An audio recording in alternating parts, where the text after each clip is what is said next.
Halo, selamat pagi teman-teman semua. Selamat pagi Bapak dosen. Pertama-tama izinkanlah saya memperkenalkan diri saya. Nama saya Maria Angelina Kabelen dengan NIM 1803030144. Saya mahasiswa jurusan Sosiologi semester 6 Fakultas Ilmu Sosial dan Politik. Baik, dalam video ini saya akan mempresentasikan hasil review saya dari buku yang diberikan oleh Bapak dosen, yaitu tentang data komunikasi media sosial untuk pemulihan menurut Yuya Shibuya. Baik, langsung saja kita masuk ke materinya. Mendeteksi kegiatan sosial ekonomi pasca bencana. Tujuan dari penelitian ini adalah untuk mengetahui kemungkinan penggunaan komunikasi media sosial sebagai sensor pemulihan bencana sosial ekonomi. Saat bencana melanda komunitas, informasi ekstentif membanjiri media sosial. Dalam 1 dekade terakhir, terdapat aktivitas penelitian yang intens yang berfokus pada mempelajari sumber data non-tradisional seperti data media sosial selama dan setelah bencana berskala besar. Sarjana Informatika Krisis telah mencoba mencari cara yang efisien dan efektif untuk mengambil informasi yang berharga dari media sosial selama bencana dengan tujuan meningkatkan kesadaran situasi nasional. Pendekatan ini yang menganggap komunikasi orang di media sosial sebagai sensor situasi waktu yang nyata telah banyak diadopsi sebagai pendekatan atau orang sebagai sensor. Untuk membangun masyarakat yang tangguh pasca bencana skala besar, mendeteksi situasi pemulihan masyarakat secara real time dapat meningkatkan upaya pemulihan, rencana pemulihan, dan pengelolaan sumber daya karena indikator pemulihan sosioekonomi yang ada seperti mengamati perubahan populasi, konsumsi dan produksi, dan melakukan survei kuesioner dan tidak tersedia secara real time. Data media sosial memiliki kemungkinan untuk mengisi kesenjangan dengan ketepatan waktu dan ketersediaan datanya. Dimotivasi oleh kemungkinan ini dan kemajuan indikator baru status pemulihan sosioekonomi, studi ini mengeksplorasi apakah data media sosial dapat digunakan sebagai sensor untuk pemulihan dengan berfokus pada hubungan antara pola komunikasi media sosial dan pemulihan sosioekonomi. Kegiatan di daerah yang terkena bencana. Studi ini adalah yang pertama dari jenisnya yang memanfaatkan pendekatan orang sebagai sensor untuk mendeteksi aktivitas pemulihan sosioekonomi.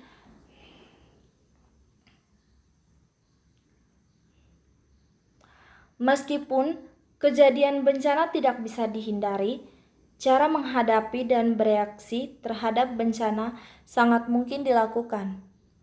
Namun demikian, kita telah melihat betapa rumit dan sulitnya proses pasca bencana tersebut.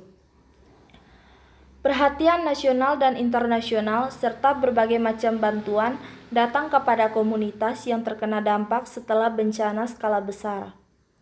Namun perhatian dari luar masyarakat cenderung tidak berlangsung lama, meskipun masyarakat yang terkena bencana tidak perlu melakukan upaya pemulihan setelah perhatian tersebut memudar. Ini cenderung dilupakan betapa kerasnya masyarakat yang terkena dampak harus bekerja pada pemulihan untuk jangka panjang dan betapa beragam dan rumitnya situasi pemulihan sampai benar-benar dialami. Fase pemulihan terkadang tidak pernah selesai. Para peneliti telah menemukan bahwa fase pemulihan di antara fase-fase lain dalam siklus bencana belum dipelajari secara memadai. Karena situasi pemulihan komunitas tidak hanya kompleks tetapi juga berubah tanpa henti, memperoleh informasi mengenai situasi pemulihan hampir secara real time dapat membantu sektor publik dan praktisi. Selain itu, dalam beberapa tahun terakhir, penggunaan data media sosial untuk mendeteksi aktivitas orang di dunia nyata telah banyak dipelajari. Media sosial adalah platform online yang dirancang untuk mendorong orang-orang untuk berbagi pemikiran, perasaan, situasi, dan informasi lain apapun mengenai segala jenis topik. Oleh karena itu, informasi yang terdapat di media sosial dapat dianggap sebagai cerminan dari apa yang terjadi di masyarakat. Selain itu, manfaatkan media sosial yang bersifat real time dapat dianggap memiliki kemungkinan untuk meningkatkan kesadaran situasional.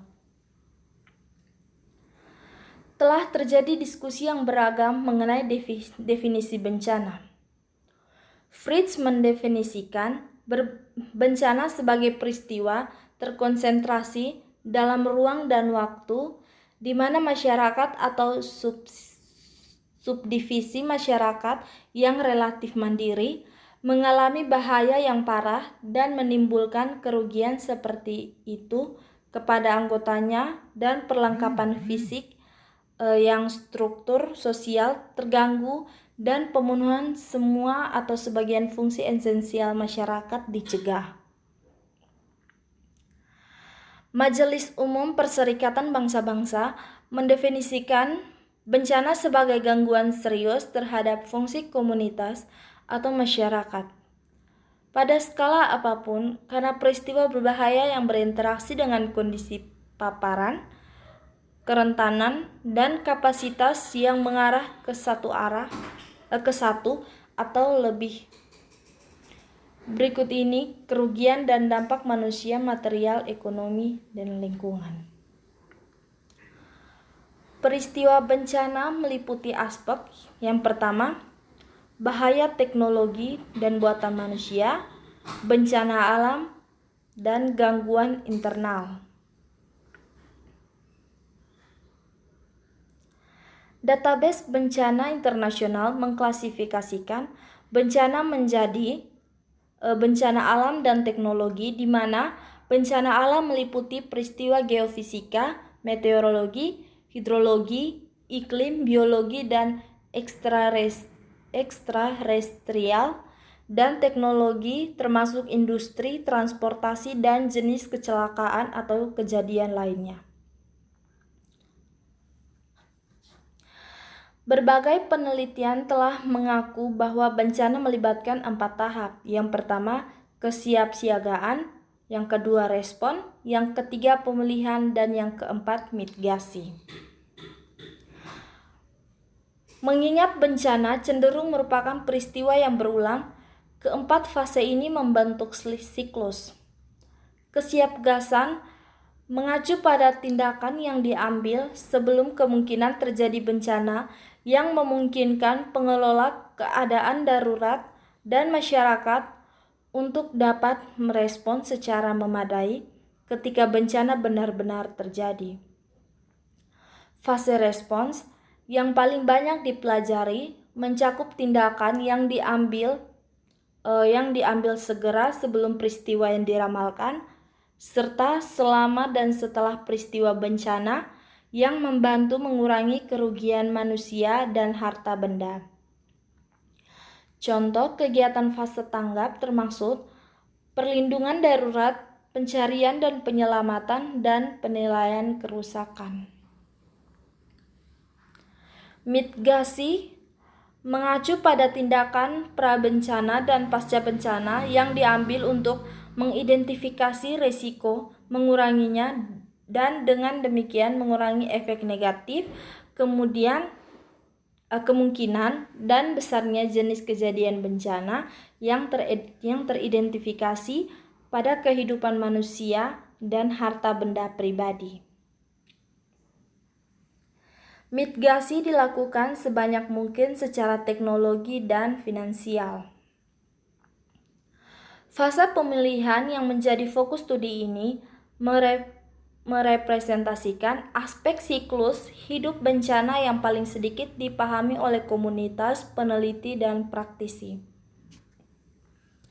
Definisi pemulihan bervariasi dalam literatur. Menurut Quarentel, kata pemulihan seringkali menyiratkan upaya untuk atau membawa situasi pasca bencana ke tingkat tertentu yang dapat diterima. Ini mungkin atau mungkin tidak sama dengan tindak pradampak. Dengan menekankan pada proses dari hasil dan keberlanjutan komunitas yang terkena dampak bencana, Smith dan Wenger mendefinisikan pemulihan sebagai proses berbeda dalam memulihkan, membangun kembali, dan membentuk kembali lingkungan fisik, sosial, ekonomi, dan alam melalui prarencanaan, acara, dan tindak pasca acara. Majelis Umum Perserikatan Bangsa-Bangsa mendefinisikan pemulihan sebagai pemulihan atau peningkatan mata pencaharian dan kesehatan serta aset, sistem dan kegiatan ekonomi, fisik, sosial, budaya dan lingkungan dari komunitas atau masyarakat yang terkena bencana, selaras dengan prinsip pembangunan berkelanjutan dan membangun kembali lebih baik untuk menghindari atau mengurangi risiko bencana di masa depan. Para peneliti telah menyarankan bahwa pemulihan harus direncanakan dan dilakukan dengan cara menyeimbangkan kecepatan dan kualitas. Kecepatan penting untuk menjaga agar pasar tetap berfungsi dan mencegahnya kerugian lebih lanjut, tetapi kecepatan umum tidak dapat diterima jika mengorbankan kualitas. Lebih lanjut, pemulihan tidak hanya sekedar memulihkan keadaan sebelum bencana, tetapi pemulihan memberikan peluang besar untuk mewujudkan cara hidup yang lebih baik dan berkelanjutan. Dengan demikian, para peneliti dan praktisi berpendapat bahwa mitigasi kerusakan di masa depan untuk membangun komunitas yang berkelanjutan harus diintegrasikan dalam fase pemulihan. Aldrich merangkum 6 penjelasan untuk pemulihan bencana, yaitu kualitas pemerintahan, bantuan luar, jumlah kerusakan, kepadatan penduduk, kondisi demografi, sosial ekonomi, dan media sosial.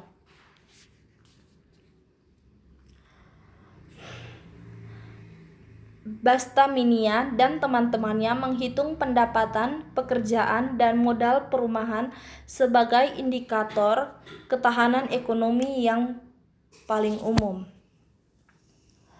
Mengenai kerangka waktu pemulihan, ada berbagai diskusi. Misalnya, Drabeck dan Alexander selanjutnya membagi pemulihan menjadi fase restorasi dan rekonstruksi. Menurut Drabeck, restorasi umumnya mengacu pada 6 bulan pertama setelah bencana dan rekonstruksi umumnya mengacu pada 6 bulan atau lebih setelah bencana.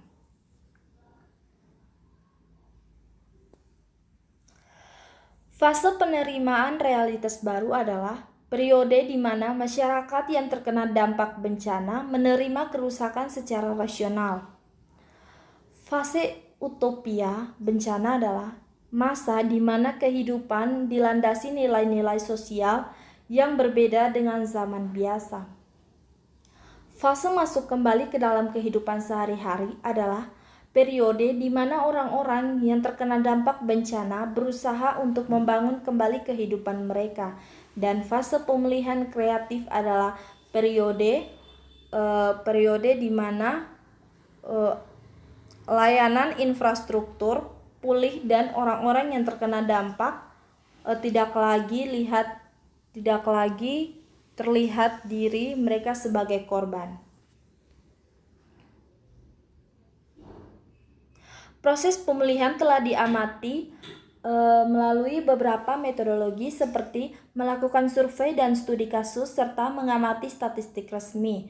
Survei dapat mengeksplorasi perbedaan pemulihan dan faktor di antara bisnis individu, sementara indikator statistik dapat mengkonfirmasi perbedaan ini di tingkat sektoral, memberikan konteks keseluruhan dari pemulihan ekonomi regional dan menyaring pengaruh eksogen. Mengembangkan indeks pemulihan dengan mengukur progres pemulihan pasca gempa L'Aquila 2009 di Italia berdasarkan data mengenai kondisi bangunan dan penggunaan bangunan. Analisis data spasial memungkinkan mereka untuk memvisualisasikan proksi untuk memahami situasi sosial ekonomi di tingkat lokal serta memetakan hotspot pemulihan di kota. Beberapa kelompok penelitian mengusulkan indeks pemulihan berdasarkan statistik makrosopsi kota Kobe setelah gempa. Data asli mereka mencakup populasi, jumlah penumpang kereta api, kesejahteraan, dan tingkat kejahatan. Namun seperti yang ditunjukkan oleh Karatani dan Hayashi, pengumpulan data bulanan statistik pemerintah daerah secara luas sulit dilakukan karena kota-kota lokal beberapa divisi mungkin tidak memiliki data atau tidak tersedia data bulanan. Dengan demikian, indikator pemulihan diperlukan untuk memetakan kemajuan pemulihan secara real time untuk memastikan bahwa investasi pemulihan digunakan secara efektif.